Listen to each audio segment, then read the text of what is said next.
ಎಲ್ರಿಗೂ ನಮಸ್ತೆ ಆತ್ಮೀಯರೇ. ನಾನು ನಿಮ್ಮ ಸತೀಶ್ HR. ಸ್ನೇಹಿತರೆ, ಕಳೆದ ಮಾರ್ಚ್ ತಿಂಗಳಲ್ಲಿ ನಾನು ಯೂಟ್ಯೂಬ್ನ ಇನ್ಅಥೆಂಟಿಕೇಟ್ ಕಂಟೆಂಟ್ ಅಂತಕ್ಕಂಥ ವಿಷಯಕ್ಕೆ ಸಂಬಂಧಪಟ್ಟಂತೆ ಮಾಹಿತಿಯನ್ನು ತಮ್ಮೊಟ್ಟಿಗೆ ಹಂಚಿಕೊಂಡಿದ್ದೆ. ಸೊ ನನ್ನ ಚಾನಲ್ಲು ಇನ್ಅಥೆಂಟಿಕ್ ಕಂಟೆಂಟ್ ಅಂತೇಳಿ ಮಾನಿಟೈಸೇಷನ್ ಡಿಸೇಬಲ್ ಆಗಿತ್ತು. ಸೊ ಆ ಮೆಸೇಜನ್ನು ನೋಡಿದ ತಕ್ಷಣ ನನಗೆ ತುಂಬಾ ಶಾಕ್ ಆಯಿತು. ಏನಪ್ಪ ಇದು, ಹೀಗಾಗ್ಬಿಡ್ತಲ್ಲ ಚಾನಲ್ಲು, ಏನು ಮಾಡೋದು ಅಂತಕ್ಕಂಥದ್ದು. ಸೊ ಈ ವಿಷಯವನ್ನು ಆ ವಿಡಿಯೋದಲ್ಲಿ ನಾನು ಹಂಚ್ಕೊಂಡಿದ್ದೀನಿ. ಅವತ್ತು ಕೂಡ ನಾನು ತಮಗೆ ಹೇಳಿದ್ದೆ, ಗಾಬರಿ ಪಡ್ತಕ್ಕಂಥ ಅವಶ್ಯಕತೆ ಏನಿಲ್ಲ, ನಮ್ಮ ಪ್ರಯತ್ನವನ್ನು ನಾವು ಮುಂದುವರಿಸೋಣ, ನಮ್ಮಿಂದ ಏನು ತಪ್ಪಾಗಿದೆ ಆ ತಪ್ಪನ್ನು ಕರೆಕ್ಷನನ್ನು ಮಾಡಿಕೊಂಡ್ರೆ ಆಯಿತು ಅಂತಕ್ಕಂಥದ್ದು. ಸೊ ನಾನೇನು ತಪ್ಪು ಮಾಡಿದ್ದೆ ಅಂತಕ್ಕಂಥದ್ದನ್ನು ನಾನೇನು ಮಾಡಿದ್ನಪ್ಪ ಅಂತೇಳಿದರೆ, AI ಮೂಲಕ ಕೆಲವೊಂದು ವೀಡಿಯೋಸ್ಗಳನ್ನ ಜನ್ರೇಟನ್ನು ಮಾಡಿದ್ದೆ. ಸೊ ಅದು ಜನ್ರೇಟ್ ಮಾಡಿದ ತಪ್ಪಲ್ಲ, ಫುಲ್ಲಿ ಡಿಪೆಂಡೆಂಟ್ AI ವೀಡಿಯೋಸ್ಗಳನ್ನ ಶಾರ್ಟಲ್ಲಿ ನಾನು ಹಾಕ್ಕೊಂಡಿದ್ದೆ. ವೀಡಿಯೋಸ್ ತಂದೆ ಆಗಿದ್ದರೂ ಕೂಡ AIಗೆ ಎಡಿಟ್ ಮಾಡೋದಕ್ಕೆ ಕೊಟ್ಟು ವಾಯ್ಸ್ ಓವರ್ ಪೂರ್ತಿ AIದೇ ಆಗಿತ್ತು. ಸೊ ಹಾಗಾಗಿ ಕೆಲವೊಂದು ವೀಡಿಯೋಸ್ಗಳ ಸಂಖ್ಯೆ ಹೆಚ್ಚಾದ ಕಾರಣ ಯೂಟ್ಯೂಬ್ ಆಲ್ಗರಿದಮ್ ಅದನ್ನು ಫೈಂಡ್ ಔಟ್ ಮಾಡಿ ಮಾರ್ಚ್ 9ನೇ ತಾರೀಕು ನನಗೆ ಇನ್ಅಥೆಂಟಿಕ್ ಕಂಟೆಂಟ್ ನೋಟಿಸ್ ಬಂತು, ಮಾನಿಟೈಸೇಷನ್ ಡಿಸೇಬಲ್ ಆಗಿದೆ ಅಂತಕ್ಕಂಥದ್ದು. ಸೊ ನಂತರ ನಾನು ಅದರ ಒಂದು ಸ್ಟೆಪ್ ಬೈ ಸ್ಟೆಪ್ ವೀಡಿಯೋಸ್ಗಳನ್ನೆಲ್ಲ ನೆಕ್ಸ್ಟ್ ಏನು ಮಾಡೋದು ಅಂತೇಳಿ ನೋಡಿಕೊಂಡು ಫಸ್ಟ್ ಅಫೀಲ್ ವೀಡಿಯೋಸ್ನ ನಾನು ಕ್ರಿಯೇಟ್ ಮಾಡಿದೆ. ತಮಗೆಲ್ಲರೂ ಕೂಡ ಗೊತ್ತಿದೆ ಫಸ್ಟ್ ಅಫೀಲ್ ವೀಡಿಯೋಸ್ನ ಯಾವ ರೀತಿ ಮಾಡ್ತಕ್ಕಂಥದ್ದು ಅಂತೇಳಿ. ಈ ಹಿಂದೆ ನಮ್ಮ ಚಾನಲ್ ಹೆಸರನ್ನ ಹೇಳ್ತಕ್ಕಂಥದ್ದು ಅವರೇ ಕೊಟ್ಟಿರ್ತಾರೆ ರೂಲ್ಸ್ ಆ್ಯಂಡ್ ರೆಗ್ಯುಲೇಷನ್ಸ್, ಯಾವ ರೀತಿ 5 ಮಿನಿಟ್ಸ್ ವೀಡಿಯೋಸ್ನ ಮಾಡಬೇಕು ಅಂತಕ್ಕಂಥದ್ದು. ಸೊ ಅದನ್ನು ಫಾಲೋ ಅಪ್ ಮಾಡಿ ನಾನೇ ಸ್ವತಃ ಇನ್ಅಥೆಂಟಿಕ್ ಕಂಟೆಂಟ್ಗೆ ಸಂಬಂಧಪಟ್ಟಂಥ ಫಸ್ಟ್ ಅಫೀಲ್ ವಿಡಿಯೋನ ನಾನು ಮಾಡಿದ್ದೆ.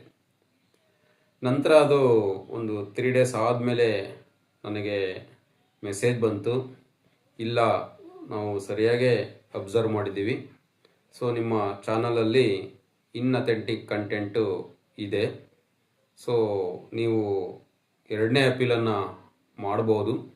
2ನೇ ಅಪೀಲನ್ನು ಮಾಡೋದಕ್ಕಿಂತ ಮುಂಚೆ ತಾವು ಪರ್ಮನೆಂಟಾಗಿ ನೀವೇನೆಲ್ಲ ವೀಡಿಯೋಸ್ಗಳನ್ನ ಹಾಕಿದ್ದೀರ, ಕೆಲವೊಂದು ನಿಮಗೆ ಇನ್ಅಥೆಂಟಿಕ್ ಕಂಟೆಂಟ್ ಅಂತ ಏನು ಫೈಂಡ್ ಔಟ್ ಆಗುತ್ತಾ ಎಲ್ಲ ವೀಡಿಯೋಸ್ಗಳನ್ನ ತಾವು ಡಿಲೀಟ್ ಮಾಡಬೇಕು ಅಂತಕ್ಕಂಥ ಒಂದು ಮೆಸೇಜನ್ನು ನೋಡಿದೆ.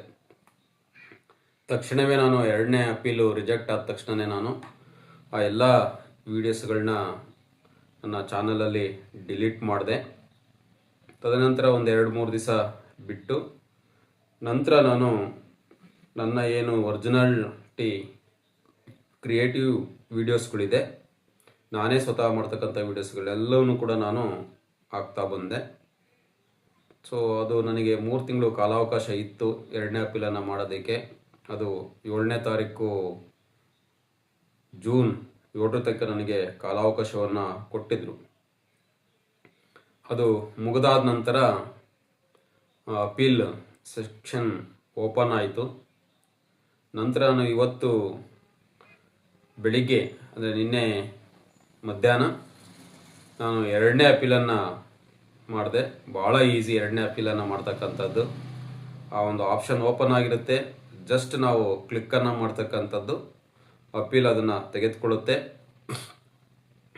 30 ಡೇಸ್ ಕಾಲಾವಕಾಶವನ್ನು ನಮಗೆ ನೀಡುತ್ತೆ. 30 ಡೇಸಲ್ಲಿ ನಾವು ಯಾವುದಕ್ಕೂ ರಿಪ್ಲೈಯನ್ನು ಮಾಡ್ತೀವಿ ಮೇಯ್ಲಿಗೆ ಅಂತಕ್ಕಂಥದ್ದು. ಸೊ ನಾನು ಅದನ್ನು ರಿಸೀವ್ ಮಾಡಿದೆ. ನನಗೆ ಗೊತ್ತಿರಲಿಲ್ಲ ತಕ್ಷಣವೇ ಇಷ್ಟು ಬೇಗ ನನ್ನ ಪ್ರಾಬ್ಲಮ್ ಸಾಲ್ವ್ ಆಗುತ್ತೆ ಅಂತೇಳಿ. ಜಸ್ಟ್ 24 ಅವರ್ಸಲ್ಲಿ ನನ್ನ ಯೂಟ್ಯೂಬ್ ಮಾನಿಟೈಸೇಷನ್ ಏನು ಡಿಸೇಬಲ್ ಆಗಿತ್ತು ಅದು ಈಗ ಎನೇಬಲ್ ಆಗಿದೆ. ಭಾಳ ಖುಷಿ ವಿಷಯವನ್ನು ತಮ್ಮೊಟ್ಟಿಗೆ ನಾನು ಹಂಚ್ಕೊಳ್ಳೋದಕ್ಕೆ ಬಯಸ್ತೀನಿ. ಇವೆಲ್ಲವೂ ಕೂಡ ಬೇಕು ಆಗ್ತಕ್ಕಂಥವಲ್ಲ, ನಮ್ಮಿಂದ ಕೆಲವು ಆಕಸ್ಮಿಕವಾಗಿ ನಡೀತಕ್ಕಂಥ ಒಂದು ಇನ್ಸಿಡೆಂಟ್ಸ್ಗಳಾಗಿರುತ್ತೆ.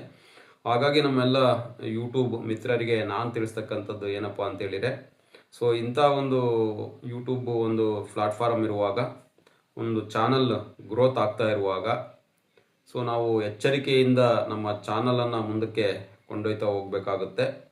ಸೊ ಹಾಗಾಗಿ ಸಾಧ್ಯವಾದಷ್ಟು ಮಟ್ಟಿಗೆ 100ಕ್ಕೆ 100ರಷ್ಟು ನಮ್ಮದೇ ಆಗಿರ್ತಕ್ಕಂಥ ಓನ್ ಕಂಟೆಂಟನ್ನು ಕ್ರಿಯೇಟ್ ಮಾಡ್ತಕ್ಕಂಥದ್ದು ಭಾಳ ಒಳ್ಳೆಯದು ಮತ್ತು ಸೇಫ್ ಸೈಡು. ಜೊತೆಗೆ ನಾವು ಯಾವುದೂ ಕೂಡ ಅವಸರದಲ್ಲಿ ವಿಡಿಯೋನ ಮಾಡ್ತಕ್ಕಂಥದ್ದು ಬೇಡ ಅಂತಕ್ಕಂಥ ಒಂದು ಸಲಹೆಯನ್ನು ಕೂಡ ತಮಗೆ ನೀಡೋದಕ್ಕೆ ಬಯಸ್ತೀನಿ. ಒಟ್ಟಾರೆಯಾಗಿ ಸ್ನೇಹಿತರೆ, ತಮ್ಮೆಲ್ಲರ ಪ್ರೋತ್ಸಾಹ ಮತ್ತು ಸಹಕಾರದಿಂದ ನನ್ನ ಯೂಟ್ಯೂಬ್ ಚಾನಲ್ ಏನಿದೆ ಇನ್ನಥೆಟಿಕ್ ಕಂಟೆಂಟ್ ಪ್ರಾಬ್ಲಮ್ ನನಗೆ ಸಾಲ್ವ್ ಆಗಿದೆ. 0 ಪೈಸೆನ ನಾನು ಇದಕ್ಕೆ ಖರ್ಚನ್ನು ಮಾಡಿದ್ದೀನಿ. ಯಾವುದೇ ರೀತಿಯ ಖರ್ಚನ್ನು ನಾನು ಇದಕ್ಕೆ ಮಾಡೋದಕ್ಕೆ ಹೋಗಿಲ್ಲ. ಭಾಳ ತಾಳ್ಮೆಯಿಂದ ನನ್ನ ತಪ್ಪನ್ನು ನಾನು ಕಂಡಿಡ್ಕೊಂಡು ಆ ತಪ್ಪನ್ನು ಸರಿಪಡಿಸೋದಕ್ಕೆ ಒರಿಜಿನಲ್ ಕಂಟೆಂಟ್ಸ್ ಏನಿದೆ ನನ್ನ ಕಂಟೆಂಟ್ಸನ್ನು ನಾನು ಅಪ್ಲೋಡನ್ನು ಮಾಡ್ತಾ 3 ತಿಂಗಳು ವೆಯ್ಟ್ ಮಾಡಿದ ನಂತರ ನನಗೆ ಈ ಒಂದು ಸುವರ್ಣಾವಕಾಶ ಮತ್ತೆ ಒದಗಿ ಬಂದಿದೆ. ಸೊ ಈ ಒಂದು ಖುಷಿ ವಿಚಾರವನ್ನು ತಮ್ಮೊಟ್ಟಿಗೆ ಹಂಚ್ಕೊಳ್ತಾ, ಈ ರೀತಿ ಯಾವ್ದಾದ್ರು ಕೂಡ ಕಂಟೆಂಟ್ಗಳು ತಮಗೆ ಪ್ರಾಬ್ಲಮ್ಗಳು ಬರ್ತಾ ಇದ್ದರೆ ಸೊ ಈ ರೀತಿ ತಾವು ಪೇಷನ್ಸಿಂದ ತಮ್ಮ ಒಂದು ತಪ್ಪುಗಳನ್ನು ಗುರುತಿಸ್ಕೊಂಡು ಯೂಟ್ಯೂಬ್ ಆಲ್ಗರಿದಮ್ ಅಥವಾ ಯೂಟ್ಯೂಬ್ ಪಾರ್ಟ್ನರ್ ಟೀಮ್ ಏನು ತಮಗೆ ಸಜೆಷನನ್ನು ಕೊಡ್ತಾ ಹೋಗುತ್ತೆ ಅದರ ಪ್ರಕಾರ ತಾವು ಮುಂದುವರಿತಾ ಹೋದರೆ ತಮ್ಮ ಚಾನಲ್ಲು ಸುರಕ್ಷಿತವಾಗಿರುತ್ತೆ ಅಂತಕ್ಕಂಥ ಮಾಹಿತಿಯನ್ನು ತಮ್ಮೊಟ್ಟಿಗೆ ಹಂಚ್ಕೊಳ್ತಾ, ಇಷ್ಟೊತ್ತು ವಿಡಿಯೋವನ್ನು ವೀಕ್ಷಣೆ ಮಾಡಿರ್ತಕ್ಕಂಥ ತಮಗೆಲ್ಲರೂ ಕೂಡ ಧನ್ಯವಾದಗಳನ್ನ ತಿಳಿಸ್ತೀನಿ. ಎಲ್ಲರೂ ಕೂಡ ನಮಸ್ತೆ, ಧನ್ಯವಾದಗಳು.